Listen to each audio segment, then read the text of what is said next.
Bruxelles, capitale de la Belgique. C'est à 5 km de sa célèbre Grand Place et de son centre historique que se situe la commune d'Anderlecht. Le lundi 6 juin 2016, il est près de 15h30 lorsque Gaëtan, un mineur âgé de 17 ans, pousse la porte du commissariat central de la police locale, accompagné de son oncle. Il va alors confier aux policiers une information très inquiétante. Gaëtan s'est rendu à la police pour déclarer qu'il avait passé la journée, la veille, avec une copine de l'école, Tainara, qu'ils s'étaient rendus sur le toit du Décathlon, qu'ils avaient bu de l'alcool et que vers minuit, elle était tombée du toit et qu'elle aurait été emmenée en ambulance. Et à ce moment-là, il se rend à la police, accompagné de son oncle, pour demander des nouvelles, si on a retrouvé Tainara et comment elle se porte. Les policiers qui reçoivent Gaëtan vont commencer à consulter leur base de données pour vérifier si une mineure aurait été emmenée en ambulance dans un hôpital. Les inspecteurs ont vérifié s'il y avait une blessée qui avait été signalée. Ils ont essayé de contacter les hôpitaux, mais il n'y avait pas de traces de cette jeune fille.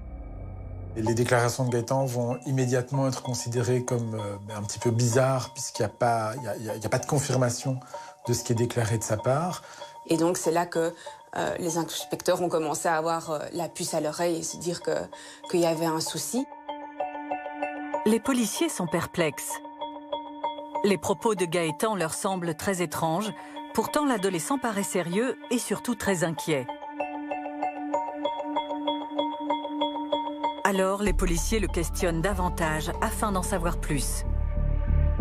Les policiers vont un petit peu creuser et vont tenter d'obtenir plus d'informations auprès de Gaëtan.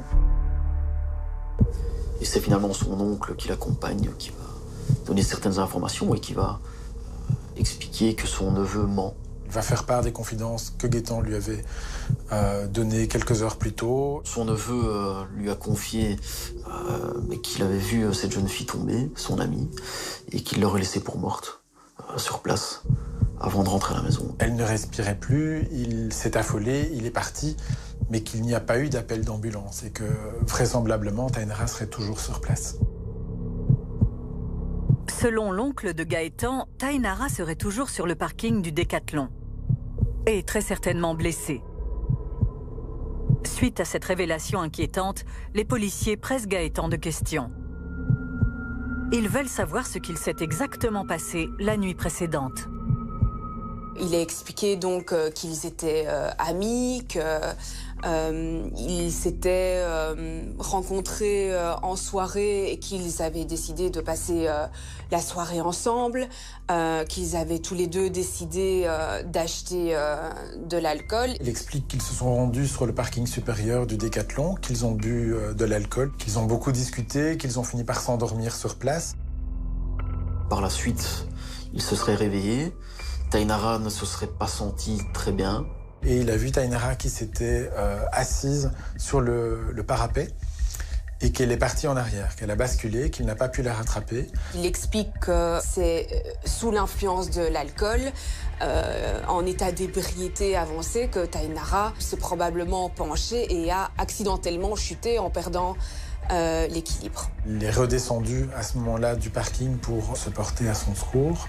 Il a expliqué qu'elle respirait très difficilement, qu'elle était inconsciente. Donc elle était toujours vivante, mais inconsciente, puisque son crâne avait fortement tapé sur le sol. Il constate qu'il y a du sang. Et donc, il explique qu'il prend peur.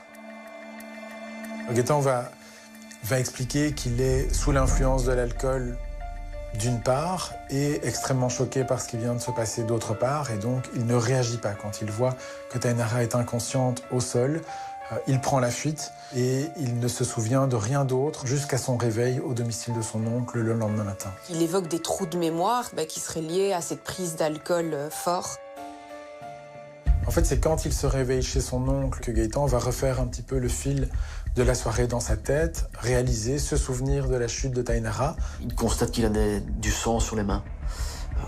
Et donc là, ça lui revient comme un flash que Tainara est sur le parking du Décathlon. Et c'est là qu'il s'est rappelé de l'accident qui était survenu quelques heures avant. Et il a pris la décision d'en parler avec son oncle. Et directement, son oncle lui allait dire on doit aller à la police, on doit le déclarer, il faut qu'on la retrouve, il faut qu'on l'aide. Les policiers écoutent attentivement Gaëtan. Contrairement à sa première déclaration mensongère, l'adolescent paraît cette fois-ci crédible. Et ce qu'il vient de révéler semble profondément le perturber. Il fait état d'un état de choc, de beaucoup d'empathie. Il insiste sur le fait qu'il s'agit d'un malheureux accident. Donc tout le monde croit à sa version.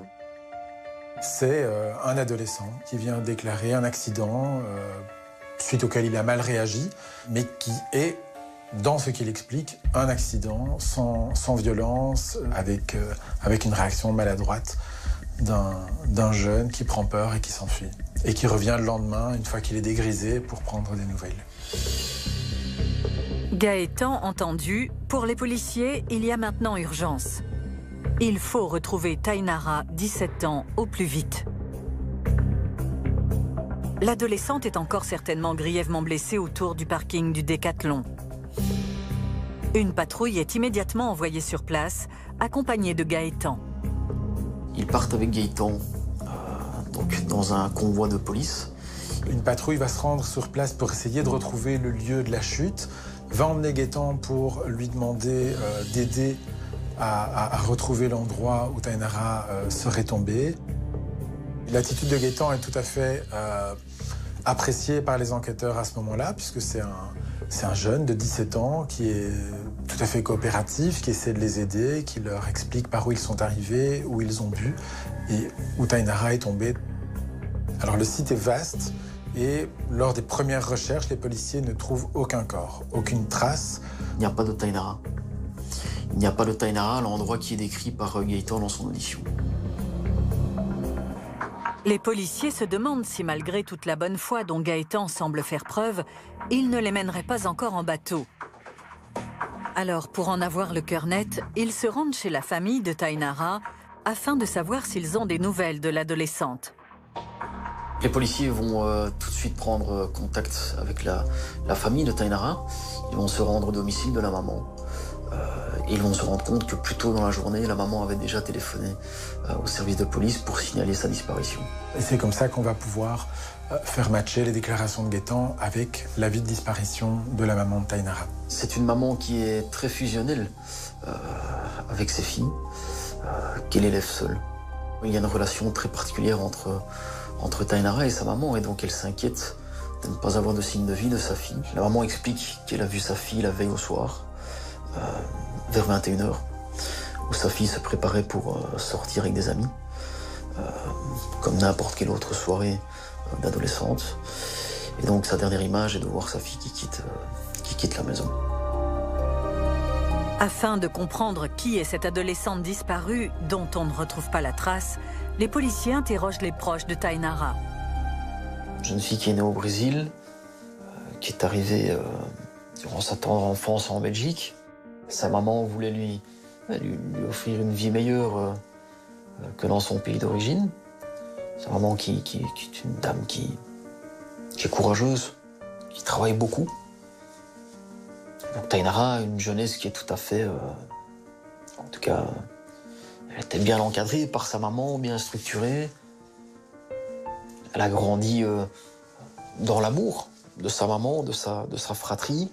Tainara a été décrite comme une jeune fille gentille, intelligente, altruiste. Une jeune adolescente pleine de vie, qui avait déjà beaucoup de bonnes valeurs, hein, qui n'aimait pas les injustices, qui avait déjà ce côté un petit peu honorable, finalement. C'était une jeune fille qui avait quand même aussi son tempérament et qui savait se rebeller face à une situation qu'elle trouvait injuste ou incorrecte. Elle avait aussi son petit caractère, hein, comme beaucoup d'adolescentes et d'adolescents. Donc elle a un petit caractère de rebelle, mais une fille bien, gentille. Une très chouette adolescente et très fusionnelle avec ses sœurs et sa maman. La maman de Tainara explique aux policiers qu'il est forcément arrivé un malheur à sa fille, car jamais elle ne la laisserait ainsi sans nouvelles. Une enquête pour disparition inquiétante est alors ouverte. Donc là, les policiers se rendent compte d'une véritable urgence de retrouver cette jeune fille qui a disparu. Donc c'est certain qu'elle a disparu. Et donc on va mettre en œuvre toute une série de moyens très importants pour tenter de la retrouver au plus vite. Donc il va y avoir un hélicoptère de la police qui va survoler la zone du Décathlon. On va lancer les grands moyens pour la retrouver avec un ratissage des lieux, avec une arrivée de chiens pisteurs, avec un examen des images de vidéosurveillance dans le but de la retrouver avant qu'il ne soit trop tard. Et on retrouve à ce moment-là, malgré tous les moyens mis en place, toujours rien. Dans la mesure où les policiers ne retrouvent dans un premier temps pas le corps de Tainara, ils vont réentendre Gaëtan qui va confirmer toutes les déclarations qu'il avait faites plus tôt dans la journée. On lui repose des questions sur ce qui s'est passé durant la soirée. Et il reste campé sur sa version, à savoir qu'elle est tombée, qu'il l'a vue inconsciente et puis qu'il est ensuite parti. Pendant l'audition de Gaëtan, les policiers qui l'interrogent vont être interrompus par leurs collègues à qui on vient communiquer l'information selon laquelle le corps de Tainara a été retrouvé. Et là, évidemment, l'enquête bascule complètement puisqu'il s'agit d'une mineure qui est décédée et non plus d'une mineure qui a disparu et qui serait présumée blessée. Ce qui a permis de retrouver le corps, c'est le chien et l'inspecteur qui a été faire sa vérification dans le talus.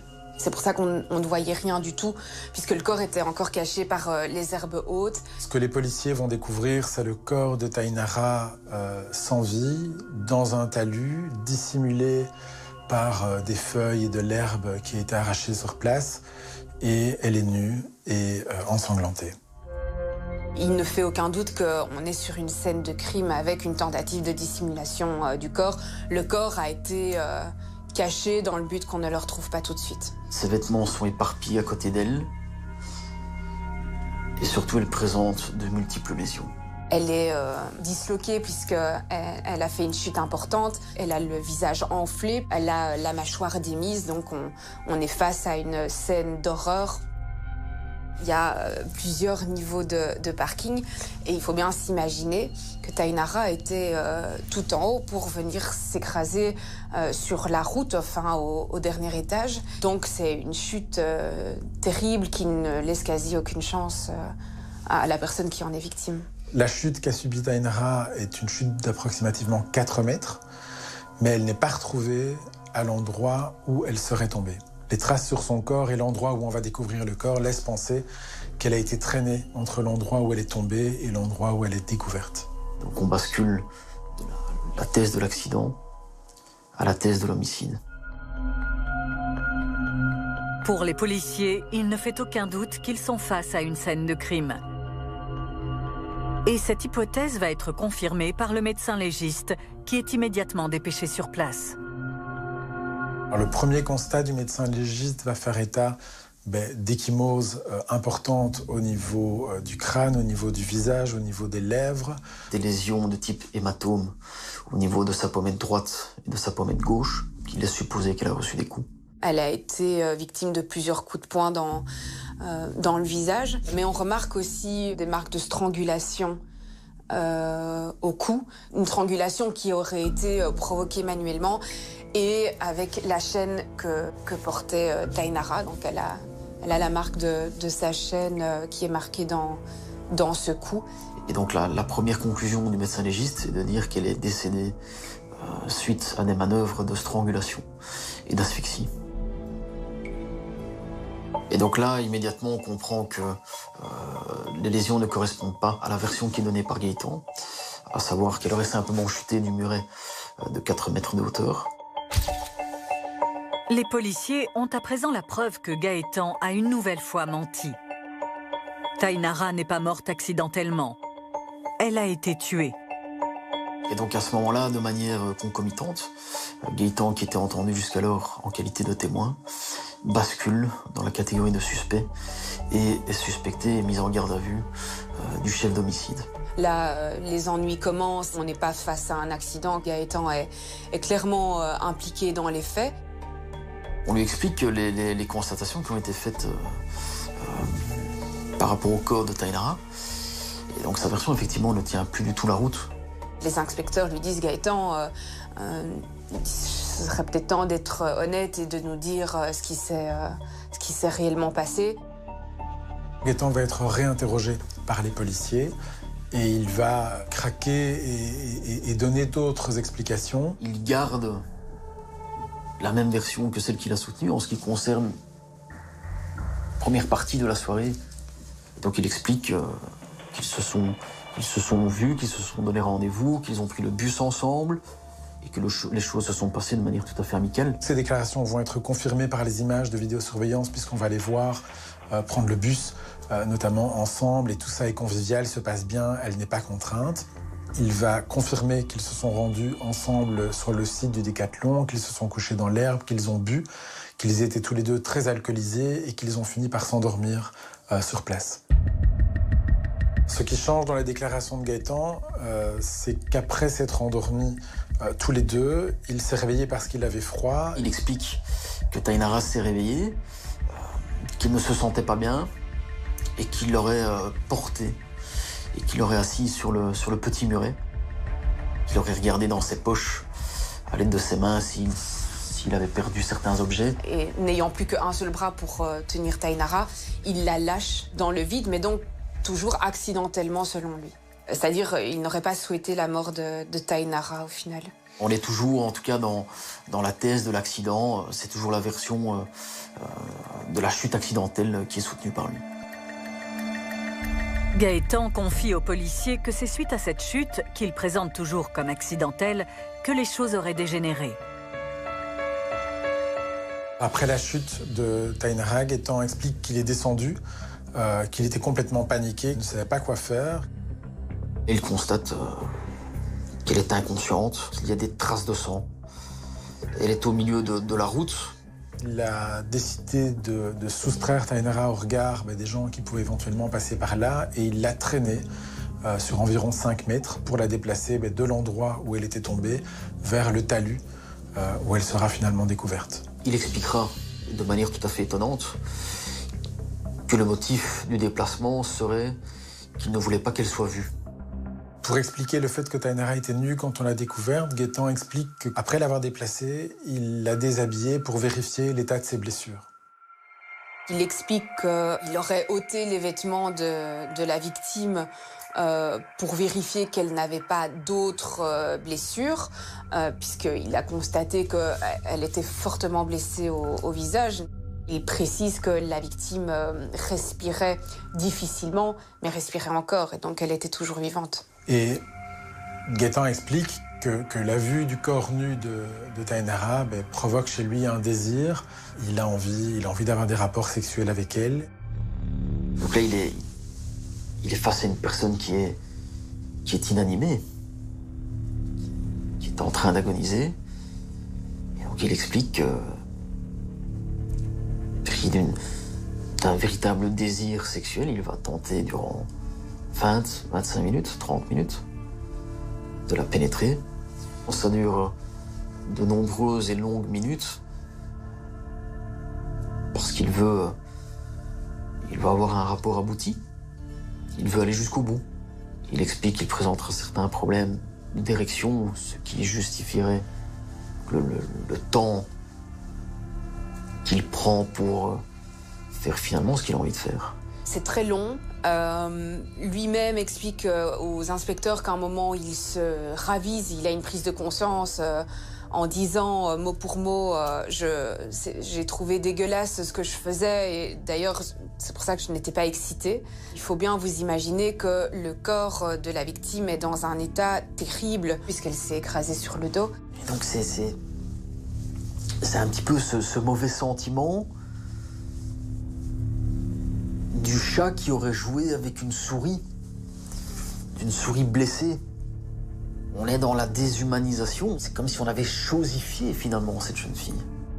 Gaëtan explique qu'il se rend compte que c'est dégueulasse, ce sont les termes qu'il va utiliser. Il s'arrête, il se rhabille. Et puis il explique tout simplement qu'il veut la tuer. deux motifs. Le premier, pour que Tainara ne souffre pas, qu'elle ne souffre plus. Et le deuxième, parce qu'il ne souhaite pas que ce qu'il a fait puisse être raconté.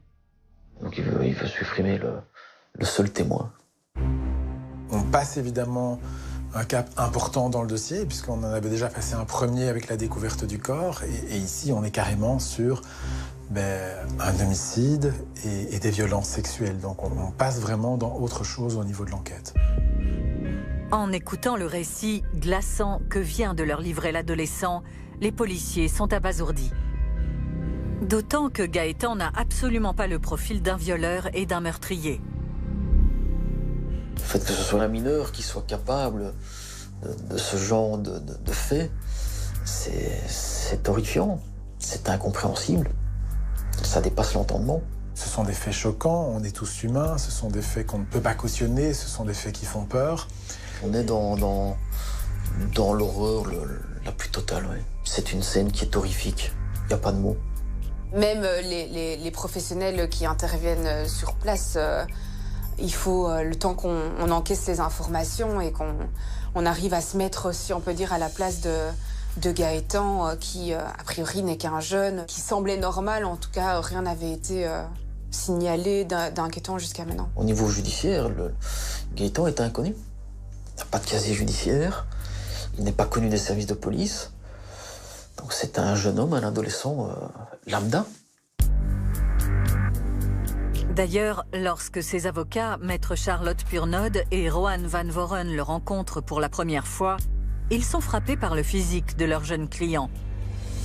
Et j'ai été frappé par le décalage entre, d'une part, les faits pour lesquels l'enquête était menée, qui étaient quand même des faits extrêmement graves, violents et assez inhabituels, et d'autre part, le physique de Gaëtan, qui est un grand gaillard de quasiment 2 mètres, plus de 100 kilos, donc vraiment physiquement impressionnant. Il est assez massif, mais avec un visage d'enfant, donc il ressemble plutôt à un gros nounours. C'est un adolescent qui a un visage poupin, qui n'a pas de barbe, qui n'a absolument pas l'air d'être violent et qui lui-même a l'air de se demander un petit peu ce qu'il fait là. Le premier réflexe, c'est non pas d'être choqué par la violence des faits, mais plutôt se demander comment cet enfant a pu commettre des actes aussi terribles. Donc vous avez ce grand garçon qui vous explique des scènes d'une abomination sans nom, tout ça avec une froideur et un calme comme s'il vous expliquait sa journée de la veille. Donc on est tous sidérés, on est tous marqués par ce comportement. Il exprime des remords, mais dit sur un ton où on se demande si il le pense vraiment. En fait, on se pose tout un tas de questions. On se dit, est-ce que ce jeune est vraiment dénué de sentiments? Est-ce qu'il réalise ce qu'il s'est passé? Ou est-ce que son calme est provoqué par le malaise que ça lui procure? Est-ce qu'il est gêné? Est-ce qu'il est tellement honteux des faits que il a comme réaction d'avoir ce comportement assez froid? Il a l'air d'être lui-même en décalage avec ce qui s'est passé. Et pas forcément de se rendre compte que la peine qui pourrait être prononcée risque d'être une peine plus longue que la vie qu'il a menée jusque-là. Pour les policiers, la personnalité de Gaëtan semble insaisissable. Alors, ils interrogent son entourage afin de cerner la personnalité de cet adolescent devenu criminel.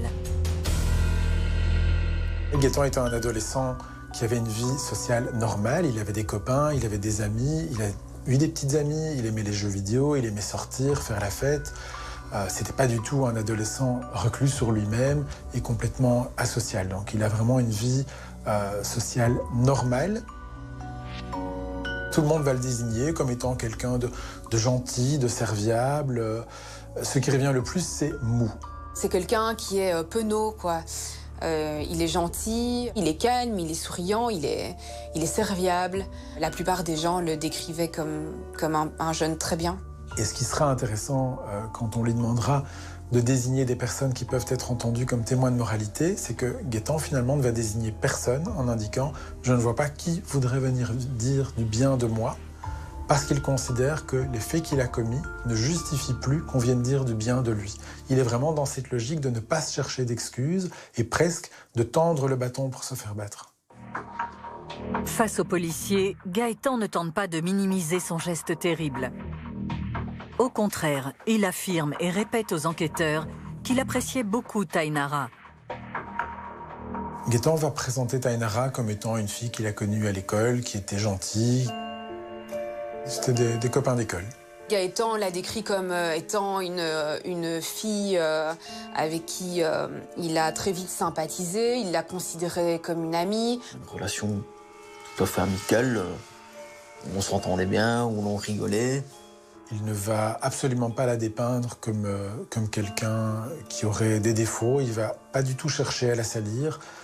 Au contraire, tout ce qu'il va dire d'elle, finalement, ce sont des qualificatifs très positifs. Et Gaëtan n'a jamais voulu qu'on essaye de donner une image moins reluisante de Tainara pour s'en sortir lui-même. Il a toujours dit « moi, j'ai pas d'excuses, ce que j'ai fait est impardonnable ». À l'issue de sa garde à vue, Gaëtan est mis en examen pour viol et meurtre. Il est incarcéré dans un centre de détention pour mineurs. En parallèle, les investigations continuent.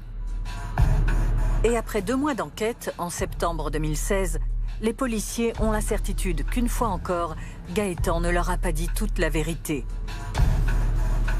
Ils sont convaincus que le mineur ment lorsqu'il affirme que la chute de Tainara était accidentelle. Selon eux, Gaëtan aurait volontairement poussé son ami. Alors, pour répondre à cette interrogation capitale, ils extraient l'adolescent de sa cellule pour le réinterroger. Donc là, on est dans l'ultime version de Gaëtan. C'est du 15 septembre 2016 où il est finalement acculé par tous les éléments d'enquête, tous les éléments qui ont été recueillis par les enquêteurs, qui lui mettent sur la table.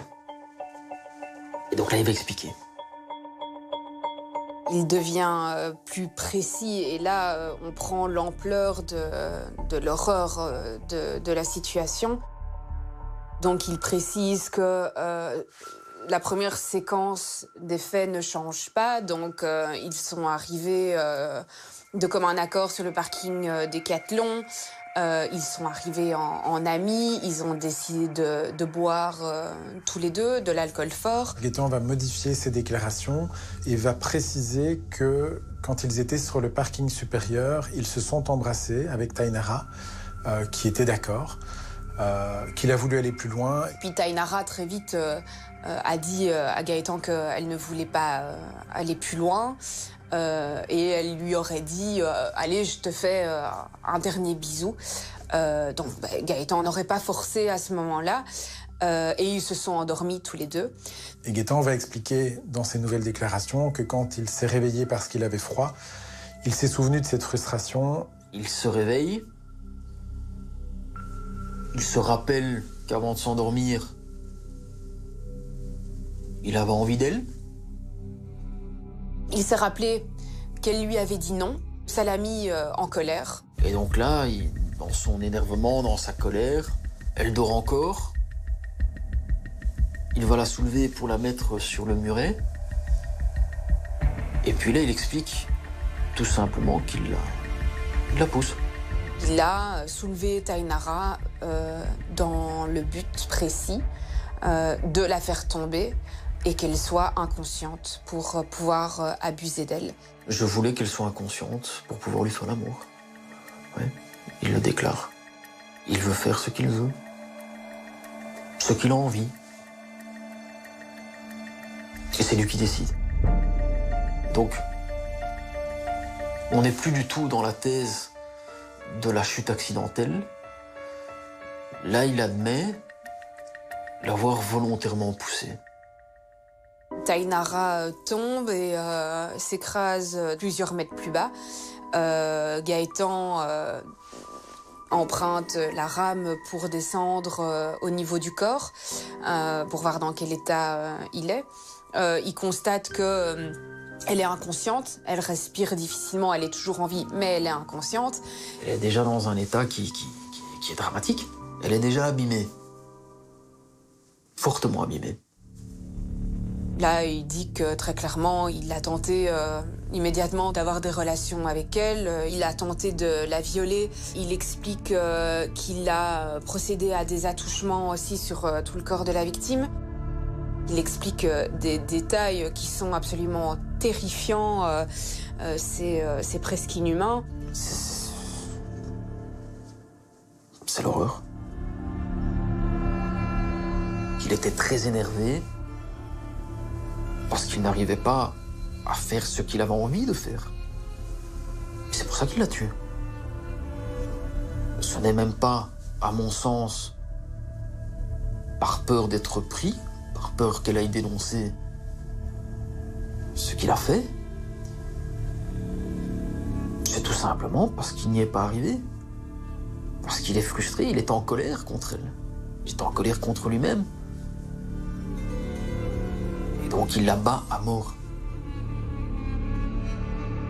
Il le dit très clairement, énervé, frustré par le fait qu'il n'avait pas non plus réussi à la violer comme il l'aurait souhaité. Il est resté accroupi sur elle et lui a porté des coups de pied sur tout le corps. Il va la frapper, lui donner des coups de pied dans les côtes, se mettre à califourchon sur son bassin, lui donner des coups de poing au niveau du visage. Il va véritablement s'acharner sur sa proie et il va la battre à mort. Il le dit. Dans son audition, il le reconnaît. Mon but était de la battre à mort. C'est les mots qu'il a utilisés. Il voulait qu'elle se taise à jamais. C'est de l'acharnement. C'est cette jeune fille qui est déjà à l'agonie et on l'abîme encore plus. On s'acharne sur elle, on veut la détruire. Après les coups, donc il a cherché, je pense en tapotant sur le cou de Tainara, il a cherché une chaîne que la jeune fille avait autour du cou. Il a pris les 2 chaînes de chaque côté du cou dans ses mains et il a tiré ses mains vers le sol pour procéder à une strangulation. C'est probablement comme ça que Tainara a rendu son dernier souffle. Les experts ont relevé aussi qu'il y avait eu des strangulations manuelles et qu'il y avait eu une asphyxie probablement avec quelque chose, sa main, qu'il aurait mis sur sa bouche pour qu'elle ne respire plus. Il a pris conscience à un moment que ce qu'il faisait était dégueulasse. Il a arrêté et c'est à ce moment-là qu'il explique la voie recouverte avec les fleurs et les feuilles qui étaient sur place pour la cacher parce qu'il se dégoûte lui-même et c'est quelque chose qui va revenir régulièrement dans ce dossier. C'est ce dégoût de lui-même et de l'acte qu'il a posé. Gaëtan va très régulièrement répéter qu'il n'a pas d'excuse et que ce qu'il a fait était dégueulasse. Les policiers pensaient déjà avoir entendu le pire lors de la 2e version de Gaëtan. Mais avec cette 3e et dernière version, ils viennent de s'enfoncer encore un peu plus dans l'horreur des actes commis par cet adolescent. Ces déclarations sont sans détour. On est sans voix, on est estomaqué. Je pense que personne n'a des questions complémentaires à lui poser. Il a de lui-même été extrêmement précis. On peut lui reconnaître qu'il est très honnête. En tout cas, dans les détails qu'il donne, à un moment donné, il n'essaye plus du tout de dissimuler quoi que ce soit. Ce qui frappe dans le dossier, et ça a frappé les enquêteurs à l'époque, c'est que Gaëtan est absolument sans filtre. Il déclare tout, il est totalement transparent et il déclare des choses qui sont extrêmement choquantes. Je pense que c'est important parce qu'on a parfois reproché dans le dossier à Gaëtan d'avoir des déclarations qui étaient évolutives ou contradictoires, mais en tout cas, à aucun moment, les déclarations de Gaëtan ne vont évoluer pour amoindrir sa responsabilité. Donc il ne va vraiment se chercher aucune excuse, il donne vraiment l'impression de chercher la pire des punitions en donnant la pire des explications de la manière la plus froide possible pour justement expliquer qu'il n'a aucune excuse, qu'il doit être puni. Il reconnaît immédiatement qu'il a perdu une part d'humanité dans ce qu'il a fait. Gaëtan se tient généralement tête basse. Donc on sent qu'il est complètement honteux de ce qu'il a fait. Il a du mal à soutenir le regard de l'adulte. Alors il est calme, il est poli, il respecte les règles, il fait ce qu'on lui demande, il respecte l'autorité. Mais par contre, quand on essaie de l'exprimer ses sentiments, là, il y a rien qui sort. Et au fur et à mesure de l'enquête et des auditions, on verra qu'il y a toute une problématique familiale derrière et qu'en fait, il s'agit d'un jeune qui n'est pas bien du tout, qui est torturé et qui est très malheureux. Depuis le début de cette affaire, la personnalité de Gaëtan désarçonne les policiers et le procureur. Alors, pour comprendre à qui ils ont affaire, des expertises psychologiques et psychiatriques sont immédiatement ordonnées. Le docteur Michel Guéda est expert psychiatre, spécialiste des enfants et des adolescents. Il n'a pas été mandaté dans cette affaire, mais à notre demande, il a travaillé sur le dossier. Il peut ainsi nous éclairer sur l'histoire de l'adolescent. L'histoire familiale de Gaëtan est complexe et marquée par des carences affectives et éducatives très importantes. Il y a eu la rupture précoce du couple parental. L'enfance de Gaëtan a été une enfance très difficile. Ses parents se sont séparés quand il avait 2 ans et demi et il va être hébergé exclusivement par sa maman. Il reste vivre avec sa maman, avec qui il est très très proche. Dans le cas de la séparation, le papa a un droit de visite, un droit d'hébergement de 1 dimanche sur 2, ce qui est, il faut quand même bien se le dire, extrêmement peu. Très vite, le papa montre un désintérêt et cesse d'exercer son droit d'hébergement, donc il ne voit plus Gaëtan, donc il n'a plus que sa maman. Maman qui va se remettre en couple avec un beau-père qui va être une personne extrêmement négative dans l'histoire de Gaëtan. Il y a des violences intrafamiliales. La maman est battue par ce beau-père. Il y a plusieurs PV de violence qui ont été rédigés par la police. Il semblerait que Gaëtan ait également été victime des violences de son beau-père. Et donc là, on comprend qu'il y a un contexte familial violent dans lequel Gaëtan a évolué, s'est construit en tant qu'enfant, puis en tant qu'adolescent. Un climat de violence, enfin toutes sortes d'éléments qui fait que la vie a dû être très difficile pour Gaëtan. Vivre sous la coupe de son beau-père est insupportable pour Gaëtan. Il est douloureux pour lui d'assister, impuissant, aux violences que subit sa maman. Gaëtan va cependant retrouver un peu le sourire lorsque son père reprend contact avec lui après des années de silence. Le papa se remanifeste quand Gaëtan a 10 ans.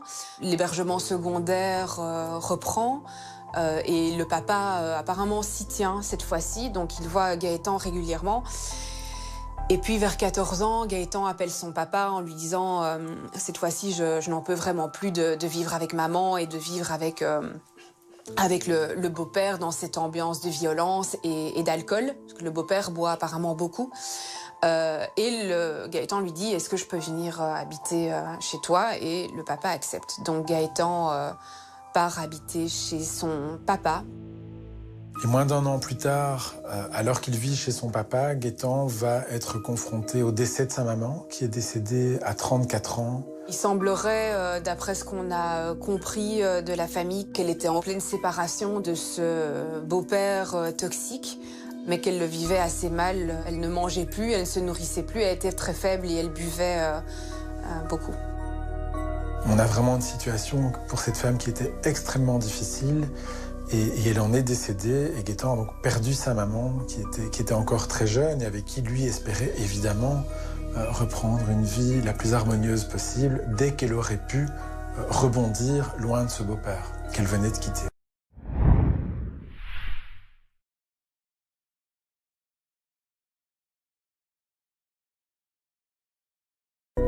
La maman de Gaëtan décède 2 ans avant les faits, alors qu'il n'a que 15 ans.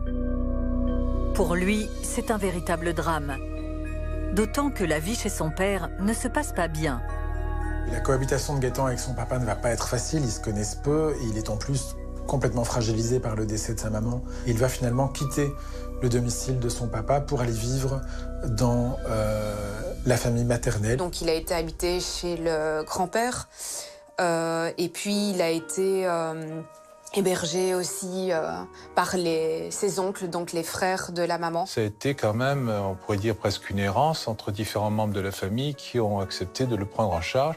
C'est une adolescence particulièrement malheureuse et perturbée. Et donc il y a une instabilité à tous les niveaux, alors que un enfant a besoin justement d'un cadre et de stabilité.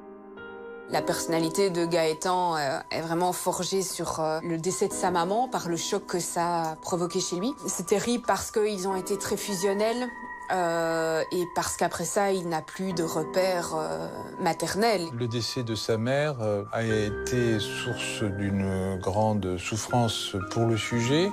On sait que ça l'avait beaucoup marqué et qu'il l'avait exprimé d'ailleurs en faisant un écrit à ce propos. Il a été retrouvé une lettre qu'il avait écrite à sa mère 2 mois avant le crime, où il disait des paroles touchantes, disant combien l'influence de celle-ci avait été positive pour lui, qu'il savait qu'elle était fière de lui, qu'il tâcherait toujours d'être dans cette disposition d'esprit. Il dit notamment « Maman, je veux que tu sois fière de moi ». La perte de sa maman a provoqué une douleur très profonde, un mal-être très profond chez Gaëtan. Il y avait un manque important de sa maman qu'il ne parvenait pas à combler. Ça a provoqué chez lui un vide intérieur. Après la mort de sa mère, Gaëtan est un adolescent à la dérive, notamment au niveau scolaire. Le parcours scolaire de Gaëtan n'est pas glorieux, il est en décrochage au moment des faits. Avant ça, il avait eu plutôt une scolarité normale et encourageante, mais voilà, son parcours de vie fait qu'à un moment, il décroche progressivement et puis totalement. Il n'allait plus au cours, il explique qu'il faisait exprès de se faire renvoyer pour ne pas assister aux cours, qu'il dormait énormément. Alors, pour combler le vide immense laissé par la mort de sa mère, Gaëtan va plonger dans des conduites addictives toxiques. Il y a cette polytoxicomanie qui est amorcée avec la consommation d'alcool, la consommation d'hashish et plus embêtant encore, la consommation d'ecstasy qui est particulièrement nocive. Donc il y a tout ce cortège de tendances addictives qui signifie un mal-être et en même temps une fuite par rapport au réel, puisque par ces moyens-là, on atténue le contact avec les moments difficiles de l'existence. Et ça sert de palliatif avec le côté déstructurant qu'ont tous ces produits sur le moyen terme. Il y a une sorte de pansement dangereux, parce que ça accroît secondairement le mal-être, qui colmate pour un petit temps les difficultés, qui les fait oublier ou qui les transforme, mais de façon tout à fait artificielle, ce qui fait que ça ne participe pas à la construction de la personnalité, ça joue au contraire un rôle déstructurant. Gaëtan consomme régulièrement des substances toxiques pour oublier le manque de sa mère. D'ailleurs, il confie aux policiers que c'est ce qu'il a fait le soir du meurtre de Tainara. On apprend de Gaëtan dans une de ses auditions qu'il avait décidé ce soir-là de boire de l'alcool, de se saouler, parce que c'était la veille du jour anniversaire du décès de sa maman et qu'il se sentait extrêmement mal par rapport à cet événement. Et on se rend compte que ça n'est pas une excuse, mais peut-être une des explications, des pistes, des raisons pour lesquelles un jeune de cet âge-là en vient à commettre des crimes aussi atroces. Au départ, la bouteille de whisky, Gaëtan explique qu'il comptait la boire seul. Et ce sont finalement les hasards de la situation qui ont fait qu'il a rencontré Tainara et qu'ils ont décidé de la boire ensemble. Mais au départ, lui comptait partir tout seul et boire tout seul dans un coin. Il avait prévu de passer cette journée-là en dehors de l'école et avec une bouteille d'alcool pour s'anesthésier et ne pas penser au décès de sa maman. Sur le plan psychologique, sans que ça enlève sa responsabilité, c'est une période qui a été de déstabilisation, cette date anniversaire. C'est une période qui était féconde en souvenirs et a pu être peu ébranlante à ce moment-là. Et l'absence de la maman de Gaëtan, c'est vraiment quelque chose qui va revenir en fil rouge dans sa personnalité et dans son histoire. Et paradoxalement, c'est un sujet dont Gaëtan ne veut pas parler.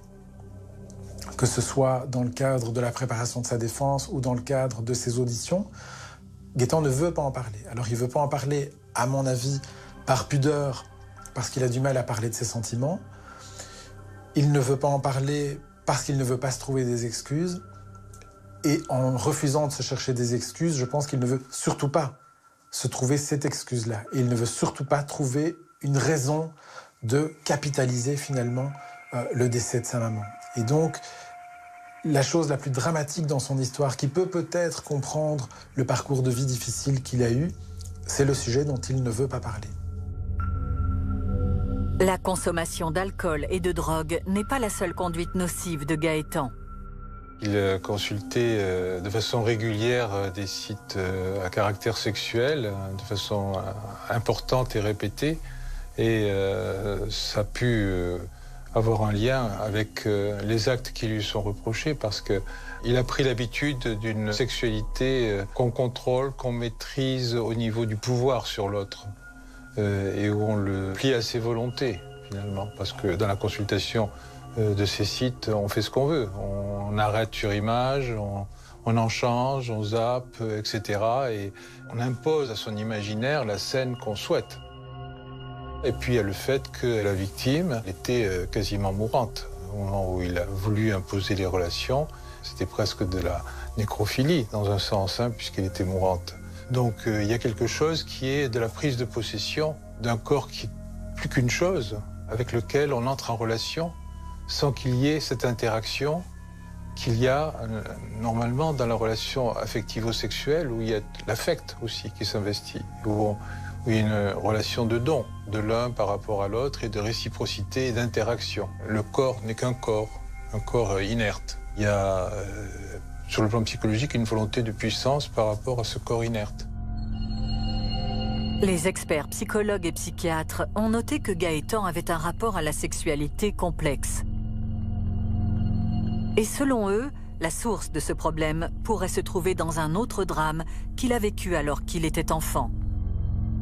Gaëtan va révéler avoir subi un abus sexuel quand il était petit garçon. Il aurait été victime à l'âge de ses 7 ans, sur le retour de l'école, d'un viol par un autre jeune garçon un peu plus âgé, un mineur qui devait avoir 14 ans.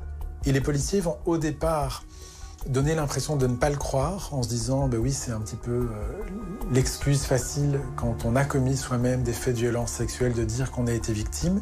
Et effectivement, la police lui dit: est-ce que tu penses pouvoir faire un lien entre cet abus dont tu as été victime et l'abus dont tu es accusé, que tu as fait subir à Tainara? Et il répond oui. L'enquête va être approfondie à ce niveau-là et on va finir par retrouver tous les éléments dont Gaëtan a parlé, qui tentent plutôt à confirmer que ce qu'il a dit était bien vrai et qu'il a effectivement subi un abus sexuel quand il avait plus ou moins 7 ans. La défense de Gaëtan était de faire valoir son enfance malheureuse, son parcours de vie déstructuré. Une enfance qui est difficile, ouais. Pour la maman de Tainara, et peut-être à juste titre, c'est quelque chose de très difficile à entendre. Pour la famille de Tainara, oui. À juste titre, je pense. Aucune information judiciaire n'a été ouverte concernant le viol que Gaëtan dit avoir subi à l'âge de 7 ans. Car les faits étaient anciens et le mis en cause était un mineur. En revanche, une enquête de terrain a été effectuée et confirme que ce viol dénoncé par Gaëtan 10 ans plus tard est crédible. Et selon les experts, c'est d'ailleurs son enfance très douloureuse qui semble être la source du mal qui le ronge. Gaëtan ne sait pas gérer ses émotions, ni les exprimer. Les experts relèvent ce que tout le monde avait déjà remarqué, c'est ce manque d'empathie, ce manque de sentiments, cet apparent manque de remords. Même s'il les exprime, comme je vous disais, on a du mal à y croire parce qu'il vous dit ça comme s'il vous expliquait ce qu'il avait mangé la veille au soir. Gaëtan n'exprime visuellement pas d'émotion, quel que soit son discours. Moi, je pense sincèrement qu'il était dans le remords, dans le regret, mais qu'il est incapable de l'exprimer tout simplement parce qu'il n'a pas les codes sociaux qu'on peut tous avoir de par notre éducation et notre enfance. Gaëtan a dû se protéger, a dû se construire une carapace, et du coup, cette expression du sentiment, elle est peut-être pas là. Cette froideur a été quand même un élément qui était considéré comme persistant et constitutif de sa personnalité. On va parler de personnalité borderline, asociale. On va relever des traits psychopathiques. Probablement qu'ils ont été tentés de parler de psychopathie, vu l'horreur des faits, vu la cruauté des faits, et vu tout le temps qu'il a mis à commettre les faits, sans à un moment donné se dire « Qu'est-ce que je fais? Stop, j'arrête, je regrette ». Ce sont des traits qui doivent être abordés avec beaucoup de prudence, vu son jeune âge. Il est beaucoup trop jeune que pour parler de psychopathe. On est vraiment sur un adolescent, sur un adulte en devenir qui peut avoir certains traits psychopathiques, mais qui peuvent être soit mal interprétés, soit corrigés avec tout le travail thérapeutique qui va être mis en place. Les observations éducatives qui ont été faites par une équipe spécialisée ont montré qu'il était capable d'évoluer favorablement et positivement, qu'il semblait entrer dans un processus de maturation qui était intéressant et laissant espérer une adaptation de sa personnalité à la vie sociale ultérieure favorable.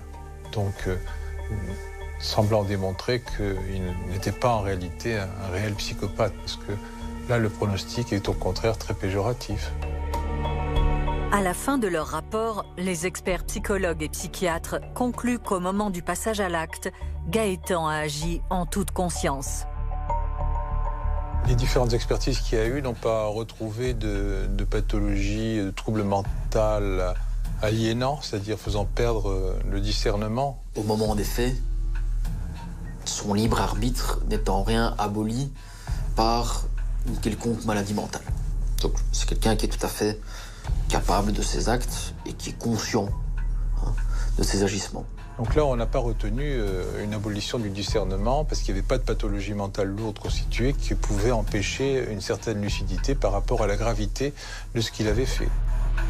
Gaëtan pourra donc être jugé. Son procès s'est ouvert le 30 janvier 2020 devant la cour d'assises de Bruxelles, délocalisée à Nivelles. Nous sommes 3 ans et demi après le viol et le meurtre de Tainara. Gaëtan a désormais 20 ans. Contrairement à la France, la Belgique ne juge pas les criminels mineurs au moment des faits à huis clos. En Belgique, le procès aux assises est public. Il n'y a pas de huis clos. Que l'accusé soit majeur ou mineur, ça ne change rien. Donc les journalistes peuvent être présents et n'importe quelle personne peut venir assister au procès. Mais son identité a été préservée pendant tout le procès et donc toutes les photos qui ont pu être publiées étaient floutées. Pour maître Rohan Van Voren, qui représente Gaëtan lors de ce procès, il est primordial que la cour et les jurés comprennent qui est l'adolescent face à eux dans le box des accusés. L'enjeu pour nous, en représentant Gaëtan sur le procès, c'était vraiment de faire comprendre son humanité. Moi, ce que je voulais vraiment faire comprendre au jury, c'était que Gaëtan, à partir de l'âge de 2 ans et demi, il a été maltraité sans que la société, finalement, puisse le protéger. Et il a été la victime de la violence de son beau-père, il a été la victime passive de la violence que son beau-père infligeait à sa mère. Il a vu tout ça, il a vécu tout ça, il a grandi à travers tout ça comme un peu une herbe folle. Et à aucun moment, il n'a reçu de coup de main de personne.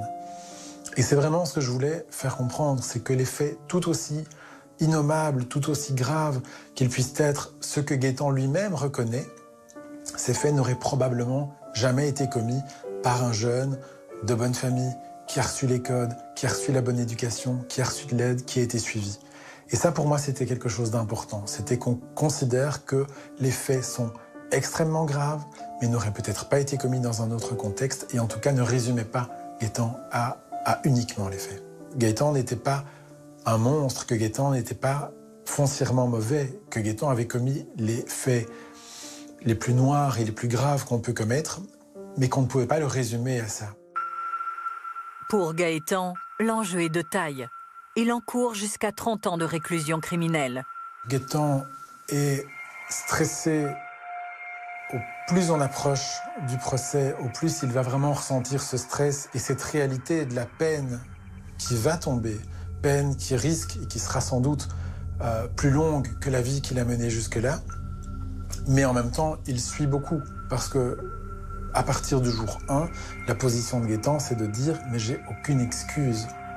Tout le monde sera contre moi, tout le monde va considérer que j'ai commis le pire, et c'est vrai, et donc je vais prendre le maximum. » C'est vraiment la position de Gaëtan dès le départ. Alors dans le box, pendant tout le procès, Gaëtan va afficher une position complètement fermée et défaitiste. Il va regarder ses pieds. Il est calme. Il baisse la tête, regarde beaucoup le sol. Et il a une attitude un petit peu fataliste, résignée. La famille de la victime est présente. La famille de la victime ne peut pas entendre d'excuses, ne peut pas entendre de raisons parce qu'il n'y en a pas. Et Gaëtan avait tenu à l'époque à se tourner vers eux, donc essentiellement la maman et la sœur de Tainara, pour leur présenter des excuses, mais tout en disant « je me rends compte que présenter mes excuses, c'est tellement rien du tout que ça ne suffit pas, que c'est peut-être même pas utile, parce que ça peut même être perçu comme une provocation. » Et donc il est toujours finalement dans cet équilibre difficile entre oser dire quelque chose après ce qu'il a fait et ne rien dire et passer pour celui qui n'assume pas ce qu'il a fait. Donc, il ne regarde pas la famille de Tainara, il ne regarde pas ses juges non plus. Et c'est comme un petit peu s'il attendait que les choses se passent. Et que le procès se fasse un petit peu sans lui finalement. Après une semaine de procès, le verdict tombe. Gaëtan est condamné à une peine d'emprisonnement de 23 ans, assortie de 15 ans de mise à disposition du tribunal d'application des peines. Cela signifie que le parquet aura toujours un droit de regard sur les éventuelles conditions de libération qui lui seraient accordées. Lorsque la peine est prononcée, il va se passer dans la salle un fait inédit. Alors il s'est passé quelque chose de tout à fait inhabituel à la fin du procès, c'est que quand les arrêts ont été lus, certains jurés ont voulu reprendre la parole et donc il y a un juré qui a repris la parole avec un petit message à l'attention de la famille de la victime. Et ensuite, et ça c'est complètement inédit, un juré a voulu prendre la parole pour donner un petit message d'espoir à l'attention de Gaëtan, qu'il a appelé par son prénom et qu'il a tutoyé. Le juré qui a pris la parole à l'attention de Gaëtan l'invitait vraiment à reprendre le cours de sa vie et à travailler à son avenir. Il y avait une vraie attention au parcours de Gaëtan à la fin de ce procès et ça, pour nous, c'était vraiment le signe que certains messages ont pu passer. C'est qu'il a pu toucher, malgré tout, malgré son attitude, malgré l'histoire, malgré les faits, il a pu toucher une partie du jury qui veut qu'il puisse rebondir, qui veut qu'il puisse se reconstruire. Certains, apparemment, ont même demandé s'il était possible d'aller le visiter dans sa future prison. Quelque chose d'assez exceptionnel, très spécial, mais en même temps, très humain aussi. Et donc c'est d'une certaine façon lui dire, voilà, tu es condamné à une peine lourde pour ce que tu as fait, mais la société ne te tourne pas entièrement le dos. Alors ça a très fort touché Gaëtan parce qu'il n'a jamais vraiment senti la confiance de personne. On lui permettait de reprendre finalement cette part d'humanité dont on considérait qu'il l'avait perdue le jour des faits. On lui disait, voilà, maintenant tu peux travailler à ton avenir. Il voulait lui dire, malgré tout, on veut bien croire en toi. Ça, c'est quelque chose de tout à fait exceptionnel que j'avais jamais vu nulle part. Et donc, il y a dans cette décision qui est très lourde et très sévère pour un mineur, un petit peu d'espoir pour le réconcilier avec la société, ouais. Aujourd'hui, Plus de 5 ans après le viol et le meurtre de Taïnara, Gaëtan est toujours incarcéré quelque part en Belgique. Il peut compter sur le soutien de son père qui lui rend visite en prison chaque semaine. Désormais, son histoire lui appartient. Alors Gaëtan, depuis que la peine est tombée, il peut se reconstruire. Il peut travailler à son avenir. Il peut envisager une formation, envisager un projet de sortie, parce que c'est là-dessus qu'il avait besoin de pouvoir travailler. Et aujourd'hui, Gaëtan a pu recommencer à travailler à son avenir en mettant en place un projet de sortie, en suivant une formation. Et c'est à ça qu'il travaille maintenant, avec malgré tout la pleine conscience des faits qu'il a pu commettre et la pleine conscience du fait que lui peut travailler à son avenir et que c'est certainement quelque chose d'insupportable pour la famille de Taïnara. Et c'est quelque chose qui doit faire réfléchir Gaëtan chaque jour à améliorer son avenir justement parce qu'il lui doit.